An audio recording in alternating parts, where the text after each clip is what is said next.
Well, hi everyone. Today I want to talk about the importance of testosterone with you. So I've organized the conversation into three sections. First, I'm going to cover what is testosterone or T, getting into its role, its importance, and what are considered healthy levels. Next, we'll cover what are the best daily habits that we can incorporate into our lifestyle, as well as actions we can easily take to avoid reducing testosterone. So I should say things we can do to actively increase it naturally, and then things we can do to avoid reducing it. And then lastly, I'll touch on various facts and myths and give you some information on current longevity research surrounding testosterone. So let's get started. So what is testosterone? I'm sure you guys are aware of this, but just as a reminder, testosterone is a hormone, one of many included in what's called our endocrine system.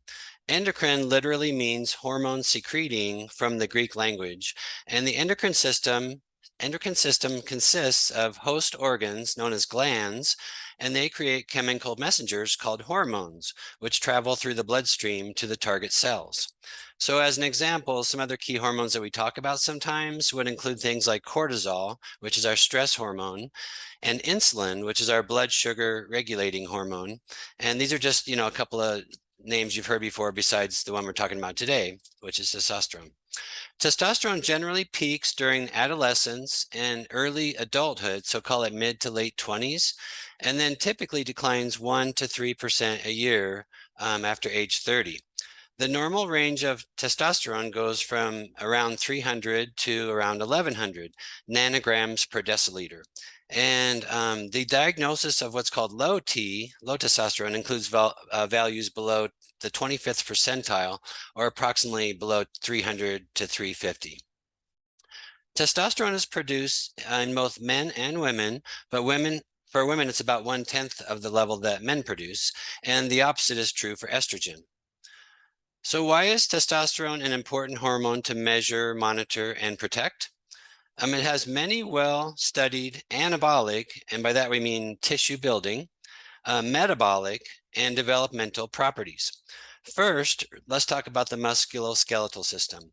Testosterone increases bone mineral density. It helps to increase muscle mass, and we also call that hypertrophy, and it helps decrease our body fat. When strength training, testosterone acts to improve muscle function, and amazingly, it also improves insulin sensitivity, which goes a long ways towards protecting us from type 2 diabetes. Regarding mental and cognitive health, testosterone modulates cognitive abilities, including improved short-term memory, and it plays a role in positive mood and mental health. It also can play a role in different behaviors like competitiveness and self-esteem. And as we'll see, there's important new research regarding testosterone's influence on dementia and Alzheimer's disease. As for heart and circulatory health, research has shown a link between decreased levels of testosterone and increased risk of heart disease. In fact, the National Institutes for Health, the NIH, reports that low T levels in men may increase the risk of not only coronary artery disease, but also metabolic syndrome and type 2 diabetes, in addition to frailty and high blood pressure. So as you can see, protecting and preserving healthy T levels is very important to protecting our health and our longevity. So this leads us to section 2. Next, let's discuss what are the best ideas and natural methods to keep your T levels up, and then activities that we can help to avoid harming your T levels. So let's go through the list. So for natural lifestyle T boosters, they include things that make sense, or common sense things like, one, getting a good night's sleep. That's going to become a really important one, and we'll touch on a little bit more about that in a minute. Losing excess body weight, which we hear a lot in longevity conversations as to helping our pursuits there. And then, of course, a key item is getting structured, strategic exercise, in particular resistance training. And, what's recommended by doctors and scientists would be 2 to 4 times of strength training in 40 to 60-minute episodes. And what you want to do is really emphasize your progressive overload. So, you don't want to just show up and go through the motions, but you're truly trying to put pressure under resistance here. So go for an all-out effort during your 40-minute session. And then a fourth one, which is really being talked about more and more, especially by trusted scientists that we follow, like Dr. Andrew Huberman out of Stanford, is to be exposed to healthy, limited amounts of sun. So what's recommended is 20 minutes per day, advised by Dr. Huberman. What's known is the sun acts to increase our vitamin D, which is also associated with higher levels of testosterone. Andrew very recently discussed the role of sunlight exposure plays in helping maintain healthy levels of testosterone. And he's quoted as saying, it appears that the skin, which is the largest organ in our body, is acting as a hormone producing organ to exert these effects. And like we said a minute ago, it's also believed that sunlight increases vitamin D levels, which also may impact testosterone. And then related to sunshine, this leads to some of the best supplements associated with vitamin T. With T, which is testosterone. And we kind of covered just supplements a little bit in our last podcast, but what's most helpful for testosterone is going to be vitamin D3, also zinc and magnesium. People with low T often experience zinc deficiencies, and zinc is one of Will's endorsed supplements, and it also is found in beans and nuts like almonds. And you can also get zinc from things like meat, eggs, and even things like dark chocolate. Similarly, the National Institutes for Health reports that supplementation with magnesium increases testosterone values in both sedentary and athletic men. So that's some things to think about in terms of seeing that your multi has some of those supplement ingredients. So now, what are some natural testosterone killers to avoid? So first, we should refrain from using vegetable oils. And that sounds, kind of like not that important, but it actually is very impactful to testosterone. And what we want to do is replace any kind of vegetable oils with healthy oils, such as olive oils and coconut oil. But particularly olive oil is very good for us. Number two is going to be managing our stress and our anxiety. So, and I think we've talked about this before, but we know that stress raises our cortisol levels and it also slows the body's ability to make testosterone. Third, we want to limit and manage our alcohol consumption. Even a 3-week abstinence can raise testosterone levels, as studies have shown. And I know sometimes Will promotes a 3-week program in, beginning of the year to go alcohol free, and that's a really good thing in managing healthy testosterone levels. Fourth on the list is going to be to minimize and avoid refined carbohydrates and sugar. So what's known is sugar can reduce your testosterone by up to 25%. So that's actually a really big one. And then related to training being very helpful to healthy testosterone levels, the opposite is also going to become true, and that is overtraining, which is not allowing enough active recovery in our resistance training routine. So overtraining is a real issue, and it can do harm to your body. Much like stress, it's going to raise your cortisol, and it's going to reduce your testosterone. So it's really important to remember and keep in mind as you are doing your gym routine throughout the week. And then number 6, in addition to T reductions, they can be associated with dehydration, excess body fat, lack of exercise and daily movement, and even some medicines. I've read including some statins can cause some of these issues.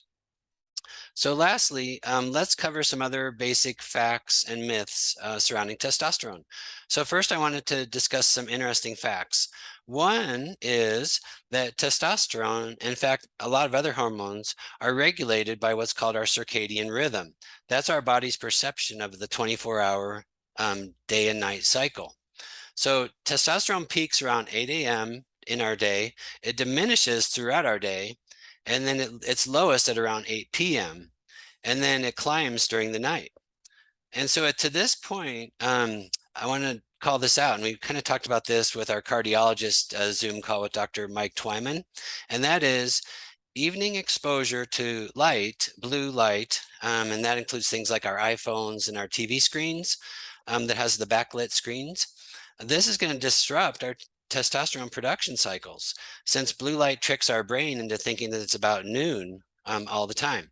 And so it's more of a cause and effect thing. So the blue light is going to actually interrupt healthy sleep patterns, and then not getting enough healthy sleep is going to be what's going to impact our testosterone production levels.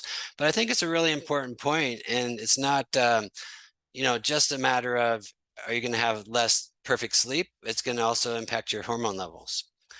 So, okay, so next I wanted to then give you a couple of myths just to know and be aware of as you're doing your own research and finding out what's going on in testosterone for yourself. Myth number one is the belief or the acceptance that low testosterone is normal as you age, low and decreasing. But as we discussed, that's just not true. Doing the healthy daily habits will influence higher testosterone levels. And I want to note too that we know that testosterone is influenced by heredity, so our family tree and our ancestors, but only about 50% of our testosterone levels are thought to be hereditary. So there's quite a lever of influence we can do by the healthy lifestyle habits that we talked about a few minutes ago. And by the way, I didn't insert this note, but if you kind of think about what I talked about in terms of healthy things to do and stuff to not do, it is exactly the Recomp Blueprint protocols. So I mean, honestly, if you're following that and doing what Will's prescribing throughout the diet and exercise and recovery, you're doing a lot to help your testosterone levels. And then myth number two I just wanted to speak about was if your testosterone isn't as high as you would like, or you want to, make it better, should you explore supplementing and other testosterone therapies? This is only my advice, and that is be warned and be an informed consumer. It can be a great thing for some people. And, I was just speaking with a friend of mine today, and it's been a life changer for him. But testosterone replacement therapy and supplements or injections isn't a good idea as a recreational pursuit. The FDA, Food and Drug Administration, cautions that it's only approved for men with low T caused by medical conditions. It has not been established for low T due to aging. And I also want to note that you should know this, and that is the FDA also requires written warning labels that state that there's an increased risk of heart attacks and strokes in patients taking testosterone. So the bottom line is it's a very complicated hormone, has a lot of cascading potential adverse cardiovascular impacts if it's not kind of managed with medical supervision. So kind of common sense, but I want to make sure I state that out loud. And then the last myth I wanted to mention is if you kind of do some Googling, and this is true in general, there's a plethora of pseudoscience out there on the internet about everything, but including testosterone. And I would just advise you, don't believe everything you read. And I've used this phrase in our supplements podcast as well, but I like the habit of if I'm doing some scientific research and learning, I want to Google the topic name and the word PubMed, PUBMED. And that's going to be really helpful to get your head around what the science actually says about the topic you're interested in. And then lastly, I did want to make mention of some ongoing longevity research as it relates to testosterone. So first, there's an exciting 2022 study, and it's done by the Alzheimer's Association, and it's reporting that lower testosterone levels is associated with incident dementia and also Alzheimer in older men. So again, this is a great motivation for us in maintaining our healthy habits so we can avoid kind of that outcome down the road. And secondly, another prominent study is produced by the NIH, the National Institutes of Health, and it discusses that testosterone should be considered a marker of health, and that low T is associated with a myriad of health problems. And kind of just listing them out real quick, they would be including obesity, type 2 diabetes, metabolic syndrome, and atherosclerosis. So in conclusion, I'd like to quote a famous chemist. His name's Dr. Barry Sears. So he's an American chemist. He's an author of what's called the Zone Diet, and he also has authored over 50 other scientific publications. And he's a Nobel Prize winner in medicine for hormone research. And he is quoted to state that to control your hormones is to control your life. So I think that's kind of relevant and pertinent for us to think about. And anyway, I hope you've gotten some good specific ideas on how to optimize your testosterone today. And I'd be happy to take any questions or comments at this point in the call, or we can review anything I've covered kind of quickly there too.